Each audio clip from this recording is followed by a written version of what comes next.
हाँ तो मित्रों આપણે અભ્યાસ કરી રહ્યા છીએ ધોરણ 12 વિષય બાયોલોજી ચેપ્ટર નંબર 9 ખાદ્ય ઉત્પાદનમાં ઉન્નતીકરણ માટેની કાર્યનીતિ। છેલ્લા લેક્ચરની અંદર આપણે એક કોષ અને પ્રોટીન વિશે અભ્યાસ કર્યો।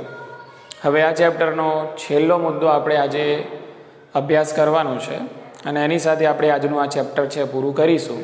તો મિત્રો એ મુદ્દો આપણે જે ભણવા જઈ રહ્યા છીએ મુદ્દાનું નામ છે પેશી સંવર્ધન। तो ये मुद्दो है हूँ अँ लखी दऊँ छूँ एनु टाइटल अँ आपी दऊँ छूँ। तो आज आप मित्रों भणवानुं छे पेशी संवर्धन। ठीक है, चल हवे पेशी संवर्धन ने बीजा कया नाम थी पण ओळखवामां आवे छे आपणे एनी वात करी लईए। तो पेशी संवर्धन ने आपणे टिश्यू कल्चर पण कही सकीए छीए। पेशी एटले टिश्यू अने संवर्धन करवुं एटले के कल्चरिंग करवुं, एटले पेशी संवर्धन एटले के टिश्यू कल्चर। बीजा कया नाम थी आने ओळखवामां आवे छे। तो मित्रों बीजो आज पेशी संवर्धन है एने आ रीते पण आपणे लखी सकीए छे वनस्पति पेशी संवर्धन। पेशी संवर्धन ने थोड़ुंक तमारे एक्सटेन्ड करवुं होय तो आ रीते लखी सको छो वनस्पति पेशी संवर्धन। ठीक है, एटले अहींया थोड़ुं नाम चेन्ज थशे। वनस्पति आगळ लाग्युं एटले अहींया पण आगळ लागशे प्लांट, उपरનું નામ એ જ રહેશે પીટીસી, પ્લાન્ટ ટિશ્યુ કલ્ચર। તો મિત્રો આજે આપણે વનસ્પતિ પેશી સંવર્ધનનું શું મહત્વ છે, કઈ રીતે વનસ્પતિ પેશી સંવર્ધન કરવામાં આવે છે એની આપણે સઘળી બાબતોનો અભ્યાસ કરવાનો છે। તો ચલો આગળ વધીએ। હવે આપણે કોઈ પણ મુદ્દાની શરૂઆત કરીએ છીએ તો સૌપ્રથમ એ મુદ્દાનું મહત્વ શું છે એને સમજીએ છીએ। તેવી જ રીતે અહીંયા મિત્રો પેશી સંવર્ધન, तो केम पेशी संवर्धन की जरूर पड़े छे? तो पेशी संवर्धन की जरूर एटला माटे पड़े छे कि पारंपरिक जे कृषि पद्धतिओ छे, कृषि पद्धतिओथी जो आपणे खाद्य उत्पादनों अने विविध वनस्पतिना जे पाक अने जे जातिओ छे उत्पादित करीए छे तो ए पूरता प्रमाणमां आपणे जे वस्तीनी मांग छे ए प्रमाणे ए जे ते पाक छे ने आपणे संवर्धित करी शकता नथी। एटले जे पारंपरिक कृषि पद्धतिओ छे एनाथी पहोंची वळातुं नथी। तो हवे प्रश्न शुं छे? तो जो पारंपरिक कृषि पद्धतिओथी आपणे पर्याप्त मात्रामां खोराकनुं अने वनस्पतिनी विविध पाको छे एनुं उत्पादन न करी शकता होय तो आपणे बीजी विविध तकनीको तरफ आगळ वधवुं जरूरी बने छे। ठीक है, तो अहींया ए जे डिमांड छे, जे पर्याप्त खोराकनी पूर्ति करवा माटेनी डिमांड छे, बराबर, ए जे मांग छे एने पूर्ण करवा माटेनी ज आ पद्धति है जेने पेशी संवर्धन तरीके ओळखवामां आवे छे। बराबर, ओके। तो ये जे नवी टेक्निक है, ये जे नवी मेथड है, बराबर, कि जे तमे खोराकनी पूर्ति करवा माटे उपयोग करी रह्या छो ए मेथड ने पेशी संवर्धन तरीके ओळखवामां आवे छे। बराबर, ओके। तो आनो उदय कई रीते थाय छे आपणे एनी वात करी लईए। तो ईसवीसन 1950 नो जे समयगाळो छे, 1950 दरमियान કેટલાક વૈજ્ઞાનિકો પ્રયોગો કરી રહ્યા હતા। એટલે એ દરમિયાન કેટલાક જે સંશોધકો છે, સંશોધકોને એવું જાણવા મળ્યું કે તમે કોઈ વનસ્પતિનો કોઈ એક ભાગ ઉપયોગ કરો છો।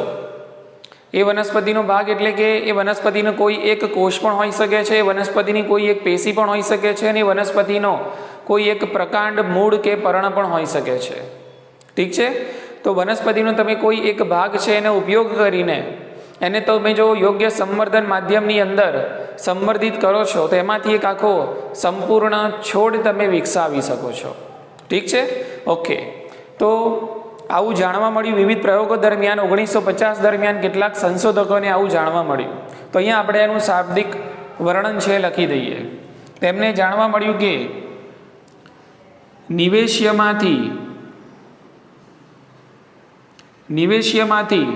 તમે શું બનાવી શકો છો? હા, સંપૂર્ણ છોડ બનાવી શકાય છે। નિવેશ્યમાંથી સંપૂર્ણ છોડ બનાવી શકાય છે। ओके, हवे समझिए આપણે આજે નિવેશ્ય એટલે કે કયા અર્થમાં વપરાયો છે શબ્દ। તો મિત્રો નિવેશ્ય એટલે કે જેને એક્સપ્લાન્ટ તરીકે ઓળખવામાં આવે છે। એક્સપ્લાન્ટ એટલે કે નિવેશ્ય। હવે નિવેશ્ય તરીકે તમે શું લઈ શકો છો? તો નિવેશ્ય તરીકે તમે વનસ્પતિનો કોઈ ભાગ લઈ શકો છો. નિવેશ્ય શું છે? તો નિવેશ્ય વનસ્પતિનો કોઈ ભાગ છે. વનસ્પતિનો કોઈ ભાગ છે એટલે કે વનસ્પતિનો શું હોઈ શકે છે? કોષ હોઈ શકે છે. એ વનસ્પતિની પેશી હોઈ શકે છે. એ વનસ્પતિના વિવિધ ભાગો જેવા કે મૂળ, પ્રકાંડ, પર્ણ, આ બધામાંથી કોઈ પણ, એટલે ટૂંકમાં વનસ્પતિનો કોઈક અંશ હોઈ શકે છે. તો એ વનસ્પતિનો જે અંશ છે એને અહીંયા આપણે એક્સપ્લાન્ટ તરીકે ઓળખવામાં આવે છે, એને નિવેશ્ય તરીકે ઓળખવામાં આવે છે. અને વૈજ્ઞાનિકોએ પ્રયોગો દ્વારા એવું સાબિત કર્યું કે આ નિવેશ્યમાંથી આપણે સંપૂર્ણ છોડ છે એ વિકસાવી શકીએ છીએ. ઠીક છે કે તો નિવેશ્યમાંથી આ જે સંપૂર્ણ છોડ વિકસાવવાની જે પદ્ધતિ છે એને પેશી સંવર્ધન તરીકે ઓળખવામાં આવે છે. ઠીક છે, ચાલો હવે વધીએ આગળ. તો મિત્રો અહીંયા શું થાય છે જુઓ, કોઈ પણ વનસ્પતિના ભાગમાંથી અથવા તો કોઈ નિવેશ્યની અંદરથી એક આખો સંપૂર્ણ છોડ વિકસે છે. તો નિવેશ્યમાંથી આખો સંપૂર્ણ છોડ અથવા તો વનસ્પતિના કોઈ ભાગમાંથી, કોઈ પેશીમાંથી કે કોઈ કોષમાંથી આખો સંપૂર્ણ છોડ વિકસવાની જે ક્ષમતા છે એ ક્ષમતાને શું કહેવાય છે? તો મિત્રો એ ક્ષમતાને પૂર્ણ ક્ષમતા તરીકે ઓળખવામાં આવે છે. પૂર્ણ ક્ષમતા અથવા તો એને ટોટીપોટેન્સી કહે છે. એને કહેવામાં આવે છે ટોટીપોટેન્સી. ઠીક છે મિત્રો, તો અહીંયા એક ટોટીપોટેન્સી એટલે કે સંપૂર્ણ ક્ષમતા અથવા તો પૂર્ણ ક્ષમતા કોને કહે છે એની વ્યાખ્યા યાદ રાખશો. બરાબર, ઓકે. તો વનસ્પતિનો કોઈ ભાગમાંથી, હવે એ ભાગ એ કોષ પણ હોઈ શકે છે, પેશી પણ હોઈ શકે છે, તો વનસ્પતિનો કોઈક હિસ્સો પણ હોઈ શકે છે. એની અંદર એવી ક્ષમતા છે કે એની અંદર એવી ક્ષમતા છે કે એમાંથી એક સંપૂર્ણ છોડ છે એ વિકસી શકે છે. સંપૂર્ણ છોડ છે એનું સંવર્ધન થઈ શકે છે. બરાબર, તો કોષની એ જે ક્ષમતા છે, પેશીની એ જે ક્ષમતા છે અથવા તો વનસ્પતિના કોઈ ભાગની એ જે ક્ષમતા છે કે એમાંથી આ કોઈ છોડ વિકસે છે, આ ક્ષમતાને પૂર્ણ ક્ષમતા એટલે કે ટોટીપોટેન્સી અથવા તો સંપૂર્ણ ક્ષમતા તરીકે ઓળખવામાં આવે છે. તો મિત્રો નીટ માટે આજે ટોટીપોટેન્સી શબ્દ પણ ખાસ યાદ રાખજો અને ટોટીપોટેન્સીની જે વ્યાખ્યા મેં તમને કીધી એ વ્યાખ્યા પણ આપણે આમાં યાદ રાખીશું. ઠીક છે મિત્રો, ચાલો હવે આગળ વધીએ. તો આજે વનસ્પતિ સંવર્ધન છે એમાં કરવામાં શું આવે છે? બરાબર, તો આજે વનસ્પતિ સંવર્ધન છે એની અંદર માની લો કે મેં અહીંયા એક લીધી છે ટેસ્ટ ટ્યુબ. બરાબર, તમારી બુકની અંદર ટેસ્ટ ટ્યુબ શબ્દનો પ્રયોગ થયેલો છે એટલા માટે અહીંયા મેં ટેસ્ટ ટ્યુબ છે એ વનસ્પતિ સંવર્ધન સમજાવવા માટે લીધેલી છે. ઠીક છે કે હવે આ ટેસ્ટ ટ્યુબની જગ્યાએ તમે બીજું કોઈ પાત્ર પણ લઈ શકો છો. સમજી લો કે મેં લીધી પેટ્રી ડીશ. બરાબર, અથવા તો તમે એની જગ્યાએ કોઈ બીજું પાત્ર પણ લઈ શકો છો. સમજી લો કે તમે આ રીતે કોઈ ફ્લાસ્ક પણ લઈ શકો છો. ઠીક છે, ઓકે. તો હવે આપણે કરવાનું શું છે? તો આપણે નિવેશ્ય લેવાનું છે, એટલે કે આપણે લેવાનું છે એક્સપ્લાન્ટ, એટલે કે વનસ્પતિનો કોઈ ભાગ લેવાનું છે. એ કોષ હોઈ શકે છે, પેશી હોઈ શકે છે, તો વનસ્પતિનો કોઈ ભાગ હોઈ શકે છે. બરાબર કે માની લઈએ કે અહીંયા આપણે આ વનસ્પતિનો કોઈ ભાગ છે ટેસ્ટ ટ્યુબની અંદર મૂક્યો. હવે આ વનસ્પતિના કોઈ ભાગને ટેસ્ટ ટ્યુબની અંદર એમને મૂકવામાં નથી આવતું. આ ટેસ્ટ ટ્યુબની અંદર ભરવામાં આવે છે યોગ્ય સંવર્ધન માધ્યમ. આ ટેસ્ટ ટ્યુબમાં શું ભરેલું છે મિત્રો? યોગ્ય સંવર્ધન માધ્યમ. બરાબર, અથવા તો તમે કહી શકો છો એને પોષક માધ્યમ. એને પોષક માધ્યમ તરીકે ઓળખવામાં આવે છે. તો આ જે પોષક માધ્યમ છે જેનો ઉપયોગ વનસ્પતિ પેશી સંવર્ધનની અંદર કરવામાં આવે છે, તો આ પોષક માધ્યમની જરૂર કેમ પડે છે?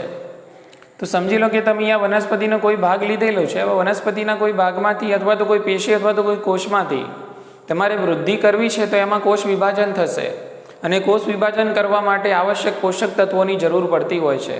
તો જ કોષ વિભાજન થાય અને કોષ વિભાજન થશે તો જ વૃદ્ધિ થશે, એટલે કે તો જ કોઈ એક વનસ્પતિના ભાગમાંથી સંપૂર્ણ છોડ અહીંયા તૈયાર થાય છે. તો મિત્રો અહીંયા સમજીશું કે આ પોષક માધ્યમની અંદર શું ભરવામાં આવતું હોય છે, એટલે કે પોષક માધ્યમની અંદર કયા પદાર્થોનો સમાવેશ થાય છે. તો મિત્રો અહીંયા આપણે જોઈશું પોષક માધ્યમની અંદર અકાર્બનિક ક્ષારોનો સમાવેશ થાય છે. હા, પોષક માધ્યમની અંદર શું ભરેલું છે? આ જે પોષક માધ્યમ છે કે જેમાં તમે વનસ્પતિનો કોઈ ભાગ નિવેશ્ય તરીકે એક્સપ્લાન્ટ તરીકે મૂકેલો છે, તો એની અંદર શું ભરેલું છે? તો એની અંદર આપણને અકાર્બનિક ક્ષારો છે જોવા મળે છે. બરાબર, ચલો એ જ રીતે એની અંદર આવેલા હોય છે વિટામિન્સ, એ જ રીતે એની અંદર તમને જોવા મળે છે એમિનો એસિડ, એ જ રીતે તમને એની અંદર જોવા મળશે કાર્બનનો સ્ત્રોત. કાર્બનનો સ્ત્રોત એટલે મિત્રો તમે પોષક માધ્યમની અંદર કાર્બનના સ્ત્રોત તરીકે સુક્રોજ છે એને ભેળવી શકો છો. એ જ રીતે એની અંદર જોવા મળે છે વનસ્પતિ વૃદ્ધિ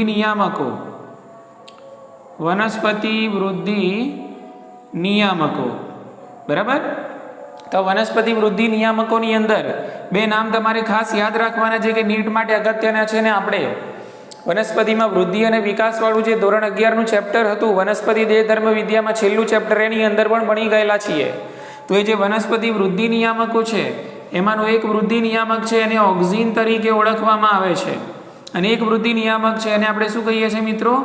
એને સાયટોકાઇનિન તરીકે ઓળખવામાં આવે છે, બરાબર. તો ઓક્ઝિન ઓક્ઝાનો મતલબ શું થાય છે? વૃદ્ધિ. આપણે ચેપ્ટરની અંદર ભણેલા. અને એ જ રીતે સાયટોકાઇનિન. તો આ જે સાયટોકાઇનિન નામ જ એટલા માટે પડ્યું છે કારણ કે કોષ વિભાજન પ્રેરે છે, બરાબર. તો આ પ્રકારના વૃદ્ધિ નિયામકો છે એમને પણ પોષક માધ્યમની અંદર એડ કરવામાં આવે છે. એટલે મિત્રો આ જે પોષક માધ્યમ છે યોગ્ય તૈયાર કરવામાં આવે છે, અને યોગ્ય પોષક માધ્યમની અંદર એક્સપ્લાન્ટ એટલે કે વનસ્પતિનો કોઈ ભાગ મૂકવામાં આવે છે, અને ત્યારબાદ આ બધો જે પ્રયોગ છે આ બધો પ્રયોગ એક પ્રકારના પ્રયોગશાળાની અંદર જંતુ મુક્ત પર્યાવરણમાં કરવામાં આવે છે. આ બધો પ્રયોગ મિત્રો કયા પર્યાવરણમાં? હા, જંતુ મુક્ત પર્યાવરણમાં. આ ખાસ યાદ રાખવાનું, બરાબર, કે ભાઈ પેશી સંવર્ધનની અંદર પર્યાવરણ કેવું જોઈએ? તો પેશી સંવર્ધનની અંદર મિત્રો જંતુ મુક્ત પર્યાવરણ જોઈએ. પછી કદાચ પૂછાય કે ભાઈ આ પ્રકારનું જંતુ મુક્ત પર્યાવરણ કઈ રીતે પેદા કરવામાં આવે છે? તો આ પ્રકારનું જંતુ મુક્ત પર્યાવરણ મિત્રો યુવી રેડિયેશન્સ એટલે કે પારજાંબલી કિરણો છે એના દ્વારા પૂરું પાડવામાં આવતું હોય છે. આ બધા જેટલા પણ તમે વાસણો યુઝ કરો છો એટલે કે જે પણ સાધનો યુઝ કરી રહ્યા છો એ બધા પણ જંતુમુક્ત હોવા જરૂરી છે. અને આ બધા સાધનોને પણ જંતુમુક્ત કરવા માટે યુવી લાઇટ એટલે કે પારજાંબલી કિરણોનો ઉપયોગ કરવામાં એટલે કે પારજાંબલી પ્રકાશનો ઉપયોગ કરવામાં આવતો હોય છે. ઠીક છે મિત્રો, ઓકે. અને સમગ્ર પ્રયોગ દરમિયાન એટલે કે આ સમગ્ર જે પેશી સંવર્ધનનો જે પ્રયોગ છે એ પ્રયોગ દરમિયાન, ઓકે, બુકની અંદર આપેલું નથી પણ તમે યાદ રાખજો, એ પ્રયોગ દરમિયાન સતત 24 ડિગ્રી સેલ્સિયસ તાપમાન જાળવવામાં આવે છે. તો મિત્રો આ મુદ્દો પણ આપણે ખાસ યાદ રાખશું કે ભાઈ સતત પેશી સંવર્ધનની અંદર કેટલા ડિગ્રી સેલ્સિયસ તાપમાન જાળવવામાં આવે છે? તો 24 ડિગ્રી સેલ્સિયસ તાપમાન જાળવવામાં આવે છે. તો મિત્રો આખું આ એક સેટઅપ છે પેશી સંવર્ધન માટેનું. તો તમે અહીંયા જોઈ શકો છો કે આપણે વનસ્પતિનો કોઈ એક ભાગ લીધો છે અને યોગ્ય સંવર્ધન માધ્યમ એટલે કે પોષક માધ્યમમાં મૂકેલો છે, અને આ બધું પ્રયોગ જે પણ આપણે કરી રહ્યા છીએ એ તમે ટેસ્ટ ટ્યુબમાં, ફ્લાસ્કમાં અથવા તો પેટ્રી ડીશમાં કરી શકો છો. એની અંદર તમે યોગ્ય પ્રકારનો એક આધાર બનાવો છો, બરાબર. અને આધારની અંદર વિવિધ પ્રકારના પોષક તત્વો તમે નાખેલા હોય છે, બરાબર. અને પોષક માધ્યમની અંદર કયા પોષક તત્વો? તો અકાર્બનિક ક્ષારો છે, વિટામિન છે, એમિનો એસિડ છે, કાર્બનના સ્ત્રોત તરીકે સુક્રોજ અને વનસ્પતિ વૃદ્ધિ નિયામકો જેવા કે ઓક્ઝિન અને સાયટોકાઇનિન છે પોષક માધ્યમની અંદર નાખવામાં આવે છે, ઓકે. હવે તો આપણે 11મા ધોરણની અંદર ભણ્યા હતા મિત્રો કે ભાઈ કેટલીક લીલ છે, સમજી લો કે ગ્રેસિલારિયા અને જેલિડિયમ, એમાંથી શું મળતું હતું? તો મિત્રો એમાંથી આપણને એક અગર જેલ મળતી હતી, બરાબર. તો એ અગર જેલનો પણ અહીંયા ઉપયોગ કરવામાં આવે છે. આ જે તમે પોષક માધ્યમ તૈયાર કરો છો તે પોષક માધ્યમનો જે બેડ તૈયાર કરવામાં આવે છે, એ જે પોષક માધ્યમનો જે બેઝ તૈયાર થાય છે, એ બેઝની અંદર અગર જેલનો ઉપયોગ કરવામાં આવે છે. કઈ જેલ મિત્રો? હા, અગર જેલ, બરાબર. તો આ જે અગર જેલ છે એનો એક બેડ બનાવવામાં આવે છે, અને એની અંદર પછી આ બધા પોષક તત્વો નાખવામાં આવતા હોય છે, અને આ રીતે આખું એક તૈયાર થતું હોય છે સંવર્ધન પોષક માધ્યમ. ઠીક છે. અને એની અંદર આપણે નિવેશ્ય મૂકીએ છીએ અને ચોક્કસ તાપમાન આપીશું, ચોક્કસ સમય આપીશું, બરાબર. અને એની સારવાર હેઠળ એક નાનકડા ભાગની અંદરથી એક આખો છોડ આપણને તૈયાર થઈને મળે છે. એને પેશી સંવર્ધન તરીકે ઓળખવામાં આવે છે. ઠીક છે મિત્રો, ચાલો હવે આપણે આગળના મુદ્દાની આપણે વાત કરીએ. તો મિત્રો આ રીતે પેશી સંવર્ધનની ટેકનિકથી આપણે શું કરી શકીએ છીએ? તો પેશી સંવર્ધનની ટેકનિકથી મિત્રો આપણે ઘણી મોટી સંખ્યામાં વનસ્પતિનું પ્રસર્જન કરી શકીએ છીએ. તો એ મુદ્દો અહીંયા લખીશું આપણે, બરાબર, કે આ પદ્ધતિથી આપણે શું કરી શકીએ છીએ? તો આ પદ્ધતિથી આપણે ઘણી મોટી સંખ્યામાં વનસ્પતિનું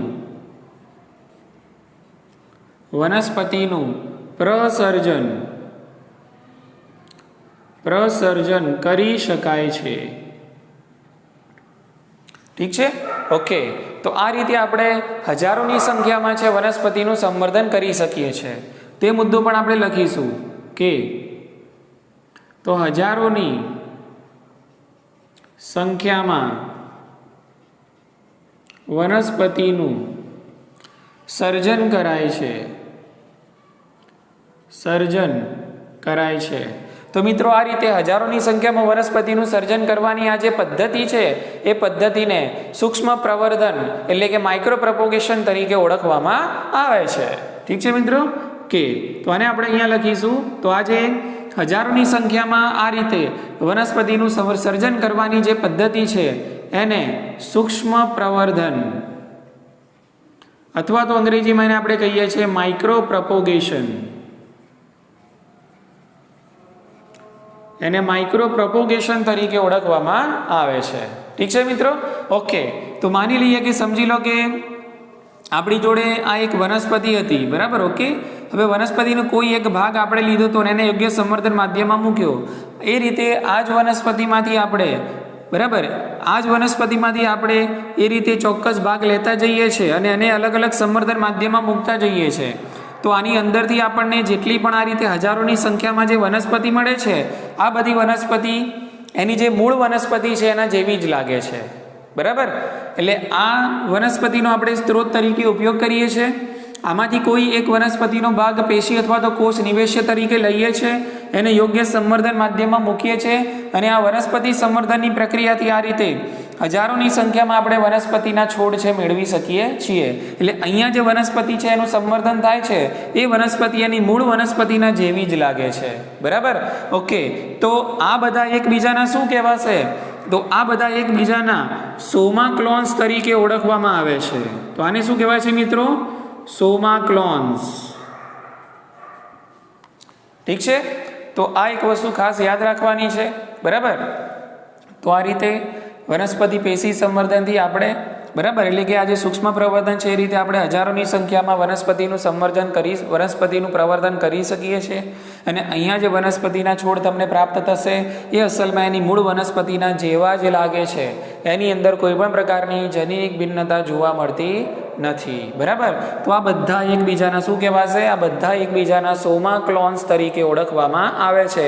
આ બધી એકબીજાની ઝેરોક્સો જ નીકળે છે, બીજું કંઈ અહીંયા થતું નથી. પણ અહીંયા તમે હજારોની સંખ્યામાં એકના જેવી જ બીજી વનસ્પતિ છે ડિટ્ટો મેળવી શકો છો, બરાબર. તો આ બધી એક સરખી દેખાતી જે મૂળ વનસ્પતિના જેવી જ લાગે છે એને સોમા ક્લોન તરીકે ઓળખવામાં આવે છે. ઓકે, ચલો મિત્રો હવે આગળ વધીએ આપણે. તો આ એક સેટઅપ છે વનસ્પતિ સંવર્ધનનું. તો મિત્રો આ રીતે આપણે ઘણી બધી વનસ્પતિ છે એનો વિકાસ પણ કરી શકીએ છીએ. કે તો ઉદાહરણ તરીકે તમને કેટલાક ઉદાહરણ આપેલા છે. દાખલા તરીકે ભાઈ કેળા છે, બરાબર, એ જ રીતે ટામેટા, અને ત્રીજું ઉદાહરણ તમને આપેલું છે સફરજન, બરાબર. તો આ રીતે કેળા, ટામેટા અને સફરજન છે, બરાબર, એનો વિકાસ થઈ રહ્યો છે. ઓકે, ચાલો હવે બીજા મુદ્દાઓ તરફ આપણે આગળ વધીએ. ઓકે, તો અહીંયા કયા મુદ્દાઓ તમારે યાદ રાખવાના છે? કયા 25 છે? તો આ જે નિવેશ્ય છે એ શું છે યાદ રાખવાનું, બરાબર. કે એ જ રીતે પૂર્ણ ક્ષમતા કોને કહેવાય એની વ્યાખ્યા યાદ રાખશું. પોષક માધ્યમની અંદર શું ઉમેરવામાં આવે છે, કયા વૃદ્ધિ નિયામકો છે એ આપણે યાદ રાખશું, બરાબર. સૂક્ષ્મ પ્રવર્ધન છે એની વ્યાખ્યા યાદ રાખવાની છે. સોમા ક્લોન્સ કોને કહેવાય છે એની વ્યાખ્યા યાદ રાખવાની છે, બરાબર. ચલો હવે આપણે આગળ વધીએ. હવે આ પેશી સંવર્ધનનું એક બીજો અગત્યનું મહત્વ શું છે? તો પેશી સંવર્ધનનું એક અગત્યનું મહત્વ એ છે કે માની લો કે તમારી જોડે કોઈ એક એવી વનસ્પતિ છે કે જેને વાયરસનો ચેપ લાગેલો છે, તો વાયરસગ્રસ્ત વનસ્પતિમાંથી પણ તમે એવી વનસ્પતિનું સર્જન કરી શકો છો. એટલે કે વાયરસગ્રસ્ત વનસ્પતિમાંથી પણ તમે તંદુરસ્ત વનસ્પતિનું સર્જન પેશી સંવર્ધનનો ઉપયોગ કરીને કરી શકો છો. કઈ રીતે થાય છે આપણે જાણવાનો પ્રયત્ન કરીએ, બરાબર. તો અહીંયા મુદ્દો છે હું લખી દઉં છું, બરાબર. ઓકે, તો મુદ્દો એ છે કે ભાઈ અને આ મુદ્દાની અંદરથી મિત્રો નીટની અંદર સવાલ પૂછાઈ ગયેલો છે, વિધાન એ વિધાન આરની અંદર કોન્સેપ્ચ્યુઅલ સવાલ આ મુદ્દાની અંદરથી આવી શકે છે. તો વાયરસગ્રસ્ત, બરાબર, વાયરસગ્રસ્ત વનસ્પતિમાંથી તંદુરસ્ત છોડનું સર્જન કરી શકાય છે. કઈ રીતે કરી શકાય છે એની આપણે ચર્ચા કરીએ. તો એના માટે આ પદ્ધતિનો ઉપયોગ કરવો પડે તમારે પેશી સંવર્ધન. કે માની લો કે મારી જોડે એક છોડ છે, બરાબર, ઓકે. હવે આ જે છોડ છે એને વાયરસનો ચેપ લાગેલો છે. આ વાયરસગ્રસ્ત છોડ છે. હવે વાયરસગ્રસ્ત છોડમાંથી મારે તંદુરસ્ત વનસ્પતિનો જે છોડ છે એનું નિર્માણ કરવું છે, બરાબર. કે તો આ વાયરસગ્રસ્ત જે છોડ છે એની અંદર રહેલી જે વર્ધનશીલ પેશી, તો આ જે વર્ધનશીલ પેશી છે, હવે વર્ધનશીલ પેશી આપણે બે પ્રકારની આગળ જોયેલી છે, બરાબર. કે એક છે અગ્રીય વર્ધનશીલ પેશી અને એક હોય છે કક્ષીય વર્ધનશીલ પેશી. સામાન્ય રીતે અગ્રીય વર્ધનશીલ પેશી એટલે કે અગ્રકલિકા જોડે અને કક્ષીય વર્ધનશીલ પેશી એટલે કે કક્ષકલિકા જોડે. ઠીક છે, ઓકે. તો આ વર્ધનશીલ પેશીના કોષો એવા હોય છે કે જે વાયરસથી પ્રભાવિત થતા નથી. આ યાદ રાખજો. વનસ્પતિની અંદર વર્ધનશીલ પેશીઓનો જે ભાગ છે એટલે કે જે વર્ધનશીલ પ્રદેશ છે એ વાયરસથી પ્રભાવિત થતો નથી, એટલે કે એને વાયરસનો ચેપ લાગતો નથી, બરાબર. તો અહીંયા આપણે લખી દઈશું કે વર્ધનશીલ પેશી, બરાબર, અથવા તો તમે કહી શકો છો વર્ધનશીલ પ્રદેશ. તો આ જે વર્ધનશીલ પ્રદેશ છે એ વાયરસથી પ્રભાવિત થતો નથી. વાયરસથી પ્રભાવિત થતો નથી એટલે કે વાયરસનો ચેપ આ પ્રદેશના કોષોને લાગતો નથી. વાયરસથી પ્રભાવિત થતો નથી. ઠીક છે, ઓકે. એટલે હવે આપણે શું કરીશું, તો આ વર્ધનશીલ પેશીનો જે ભાગ છે અથવા તો વર્ધનશીલ પ્રદેશનો કોઈ એક ભાગ છે, બરાબર, અથવા તો વર્ધનશીલ પેશીના કોષો છે એને આપણે નિવેશ્ય તરીકે ઉપયોગ કરીશું, બરાબર. કારણ કે એમાં શું છે, વાયરસનો ચેપ લાગેલો છે નહીં, બરાબર, ઓકે. માની લો કે મેં અહીંયા પેટ્રી ડીશ લીધી. આ પેટ્રી ડીશની અંદર અહીંયા પોષક માધ્યમ ભરેલું છે, જે અહીંયા ત્યાં ભર્યું છે એ પ્રકારનું. હવે આ વાયરસગ્રસ્ત છોડ છે, હવે એમાંથી મારે તંદુરસ્ત છોડ વિકસાવો છે, તો હું શું કરીશ, એના જે વર્ધનશીલ પ્રદેશ છે, વર્ધનશીલ પ્રદેશમાંથી વનસ્પતિનો કોઈ ભાગ લઈ લઈશ, અથવા તો વર્ધનશીલ પેશી લઈ લઈશ, અથવા તો વર્ધનશીલ કોષ લઈ લઈશ. કેમ વર્ધનશીલ લીધો? કારણ કે એને શાનો વાયરસનો ચેપ લાગેલો છે નહીં. તો એ ભાગ મેં આ વનસ્પતિ સંવર્ધન માધ્યમની અંદર મૂકું છું. તો હવે મને આની અંદરથી જે છોડ પેદા થશે એની અંદર વાયરસનો ચેપ લાગેલો હશે નહીં, કારણ કે મેં આ જે ભાગ લીધો એને એ કેવો હતો, વાયરસથી પ્રભાવિત હતો નહીં, બરાબર. એટલે આ રીતે વાયરસગ્રસ્ત છોડમાંથી તમે તંદુરસ્ત છોડ છે એનું પણ સર્જન કરી શકો છો. પણ અહીંયા શરત એ કે આવું કરવા માટે તમારે પેશી સંવર્ધનની મદદ લેવી પડે છે. તો આ ખાસ યાદ રાખજો, બરાબર, ઓકે. બહુ સરસ મજાનો આ મુદ્દો છે અને નીટની અંદર અને બોર્ડની અંદર આમાંથી કોન્સેપ્ચ્યુઅલ સવાલ આવતા હોય છે. એટલે આમાં શું યાદ રાખવાનું છે કે ભાઈ વનસ્પતિનો કયો ભાગ છે એ વાયરસના ચેપથી અપ્રભાવિત રહે છે, પ્રભાવિત થતો નથી. તો વર્ધનશીલ પ્રદેશ, વર્ધનશીલ પેશી, અગ્રીય વર્ધનશીલ અને કક્ષીય વર્ધનશીલ. અને એટલા માટે આપણે પેશી સંવર્ધનનો ઉપયોગ કરીને વાયરસગ્રસ્ત છોડમાંથી નવો છોડ છે તંદુરસ્ત છોડ છે વિકસાવી શકીએ છીએ, ઓકે. તો આના પણ તમને કેટલાક ઉદાહરણ આપેલા છે. તો આ રીતે આપણે કઈ વનસ્પતિ વિકસાવી શક્યા છીએ, તો એની અંદર એક ઉદાહરણ તમને આપેલું છે કેળા, બરાબર. એ જ રીતે બટાટા અને એ જ રીતે તમને એક ઉદાહરણ આપેલું છે શેરડી. ઠીક છે મિત્રો, ચાલો હવે આપણે પેશી સંવર્ધનનો જે આખરી પેરેગ્રાફ છે, છેલ્લો ફકરો છે, એ છેલ્લા ફકરા તરફ આપણે પ્રયાણ કરીએ, બરાબર. અને આજનું લેક્ચર અને આજનો મુદ્દો છે પૂરો કરીએ. બહુ સરસ મજાનો મુદ્દો છે મિત્રો, ઓકે. તો અહીંયા હવે જાણવાનું એ છે કે ઘણા વૈજ્ઞાનિકો એવા પ્રયોગો કરેલા છે, બરાબર, ઓકે. તો એ જે પ્રયોગો છે શું કરેલા છે, બરાબર, તેનો આપણે વાત કરીએ. તો ઘણા વૈજ્ઞાનિકો છે એ વનસ્પતિમાંથી એકકીય કોષો અલગ કરેલા છે. વનસ્પતિમાંથી કેટલાક વૈજ્ઞાનિકોએ એકાકી કોષો અલગ કરેલા છે. એકકીય નહીં હો, એકાકી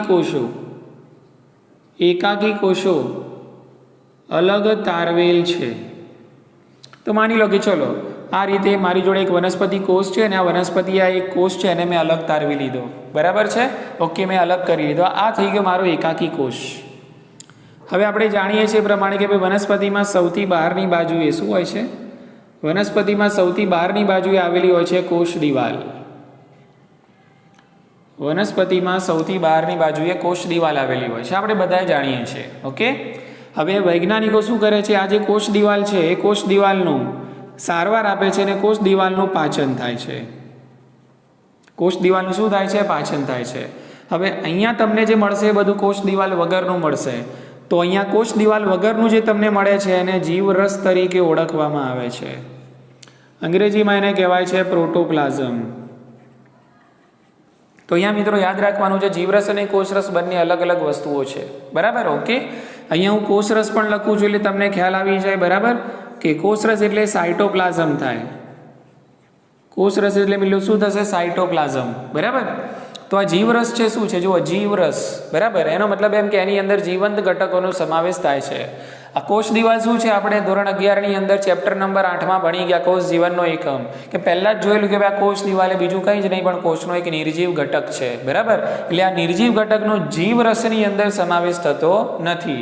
એટલે આ જે કોષ દિવાલ છે એનું શું થાય છે મિત્રો? આ જે કોષ દિવાલ છે, આ કોષ દિવાલ એનું પાચન કરવામાં આવે છે અને એના પછીનો જે કોષનો ભાગ વધે છે એને જીવરસ તરીકે ઓળખવામાં આવે છે. તો મિત્રો જીવરસમાં શાનો સમાવેશ થાય? તો કોષ દિવાલનો સમાવેશ થતો નથી. એના સિવાય કોષરસ સ્તર, એ જ રીતે કોષરસ, કોષ કેન્દ્ર અને બીજી બધી અંગિકાઓ, આ બધાનો સમાવેશ જીવરસમાં થાય. બોલો, ખ્યાલ આવી ગયો? એટલે જીવરસ એટલે શું છે? કોષ દિવાલ વગરનો કોષનો જે ભાગ છે બાકીનો, કોષરસ સ્તર, કોષરસ, કોષ કેન્દ્ર, બધી જે અંગિકાઓ છે બધું, આ બધાનો સરવાળો શું કહેવાશે મિત્રો? જીવરસ એટલે કે પ્રોટોપ્લાઝમ કહેવામાં આવે છે. એટલે કોષરસ અલગ છે. કોષરસ તો શું છે? કોષીય અંગિકાઓની ફરતે આપણને જે બરાબર જે જેલી જેવું પ્રવાહી જોવા મળે છે એને કોષરસ કહેવાય. એટલે કોષરસનો સમાવેશ શામાં થાય છે? જીવરસમાં થાય છે. એટલે જીવરસનો મતલબ શું? કોષરસ અને અંગિકાઓ. સમજી ગયા ને? જીવરસ એટલે શું? જીવરસ એટલે કોષરસ વત્તા બધી જે જીવંત અંગિકાઓ છે, બધી અંગિકાઓ એનો સરવાળો એટલે કે જીવરસ. ઠીક છે મિત્રો? તો આઈ હોપ સો કે તમને જીવરસ અને કોષરસની અંદર શું તફાવત છે ખ્યાલ આવી ગયો હશે. ચલો મિત્રો, હવે આપણે આગળ વધીશું.